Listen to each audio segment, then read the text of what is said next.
going to get reaction B. So I start total moment about C is equal to 0.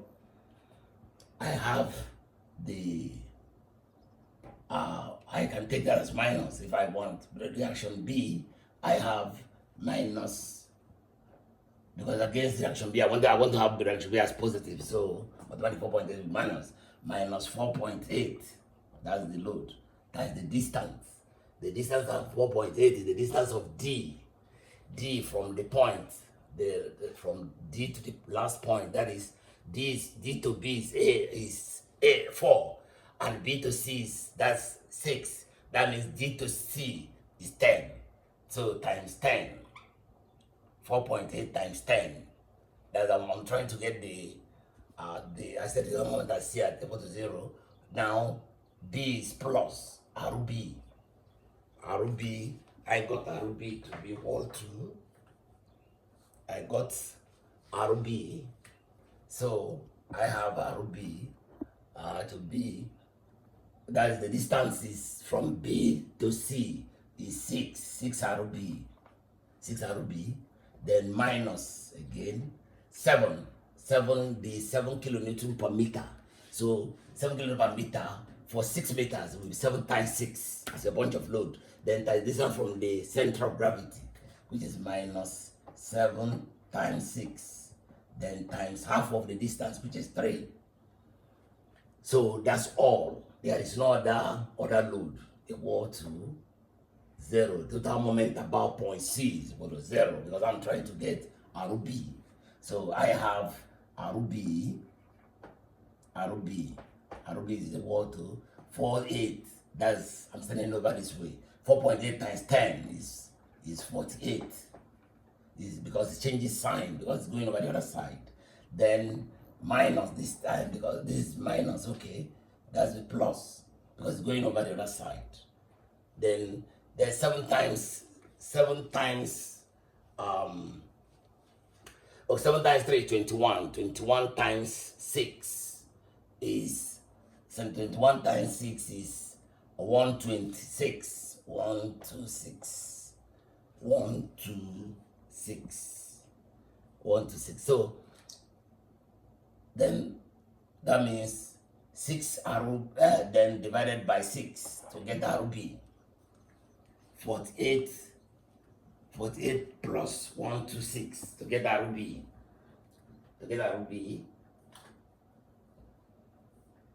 RB is equal to, I got RB to be 29. RB is equal to 29.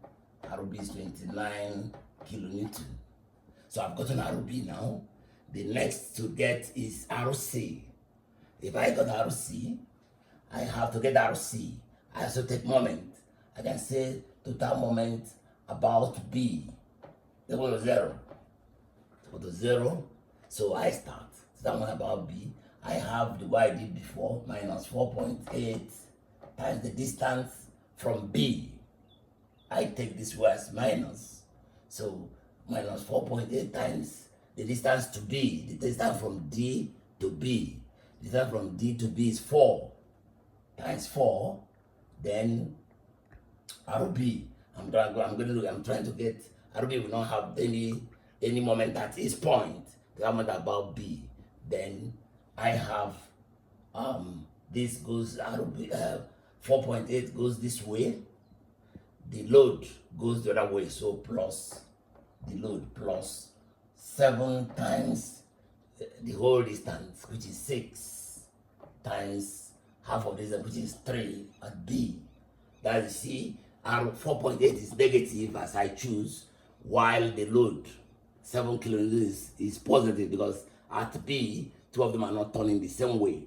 Then minus as RC turns the same direction with 4.8, so minus 6 RC is equal to 0. So from here I have RC.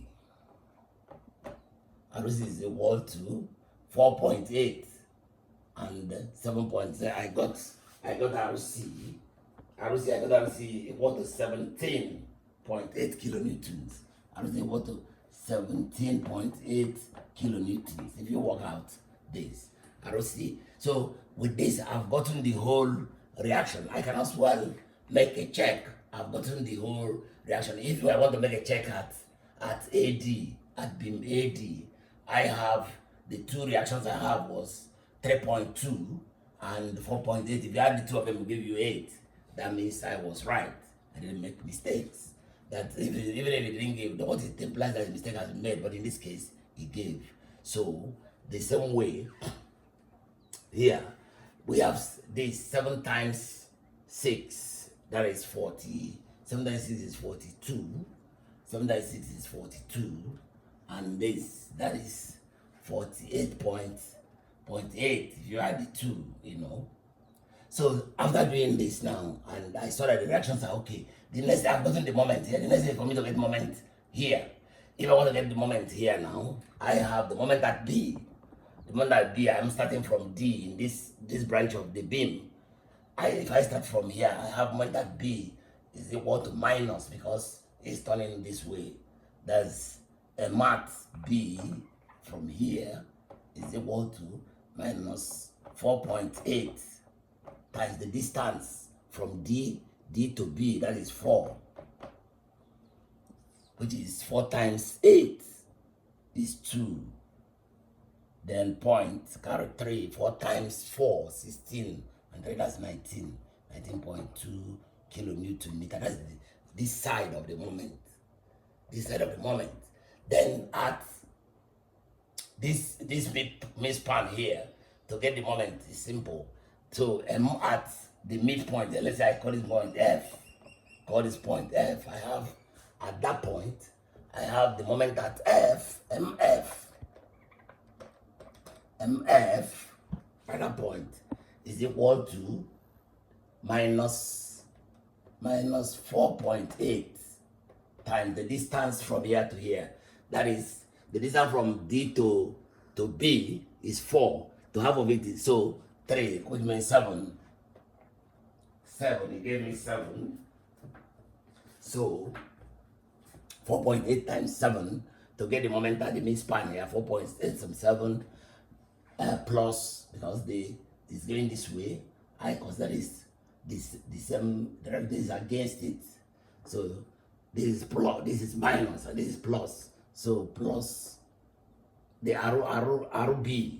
I got RB to be 29. RB is 29. RB 29 times 3. Times 3. Then the load, RB is 29 times 3. Then minus, because it's going the same direction with the moment. So I have 7 minus 7 times the distance, that is 3. That's because it's half of the distance, 3 times 3 over 2. So I got M at F, the M at that mid-span, M at that F.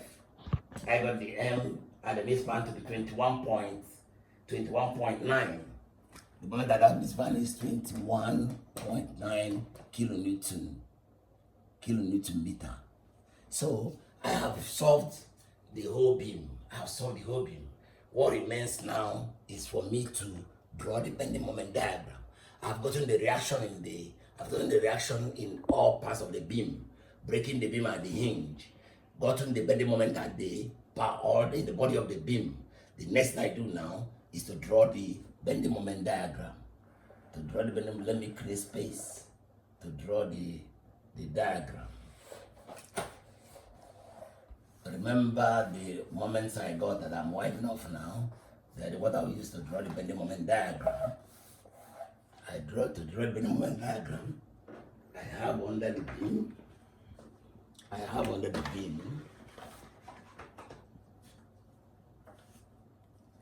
Under the beam, this is the beam. I'm drawing the diagram now. I have 9.6 at this point, the moment. 9.6, and at the 19.2 at B, at 19.2 at B, this is A, D, let's say this is point B, this is C. At B, it was 19.2.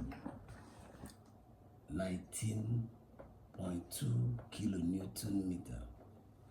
At the middle, it was 21.9. That's at this point. 29.1. So if because it is a pointed load here, at this point, if I draw the diagram at this point, 9.6. So 9.6, look at the bending moment diagram. At this point, it is 19.2, less than this. So it moves, the bending moment moves and come to 19.2 here. Now, because this is a UDL, it became a curve. That's the bending moment diagram with the given values. Let me say this 29.1. This is 19.2 kilonewton meter. Then 9.6 kilonewton meter. That's the bending moment diagram. Now the next thing I need to draw is the shear force diagram. I want to draw the shear force diagram. Now I've drawn the bending moment diagram. There's no space again here. So let me now draw the shear force diagram. So I start, the first shear force is the reaction A, which is 3.2. Look at it. That's 3.2. Then the next shear force is 4.8. You'll see it. This is A, D, this is A, B, this is B, this is C, D is somewhere here, that is D. That point is D, this point is D. At this point where there is the hinge. So at that point, the shear force was 3.2 until it gets to this point, it came down because the 4.8 reduces it. It came down to 4.8 and now this was positive. It now became negative at 4.8 and moved until it gets to point B. Let's put B here for clarity. And until it gets to point B. At point B, the shear force became positive because the value raises to 24.2. This is 4.8. This is 4.8 kilonewton. This is 3.2 kilonewton. So then at that point, he rose to 24.2 kilonewton. From there, because of the fact that it's a UDL now, is no longer constant.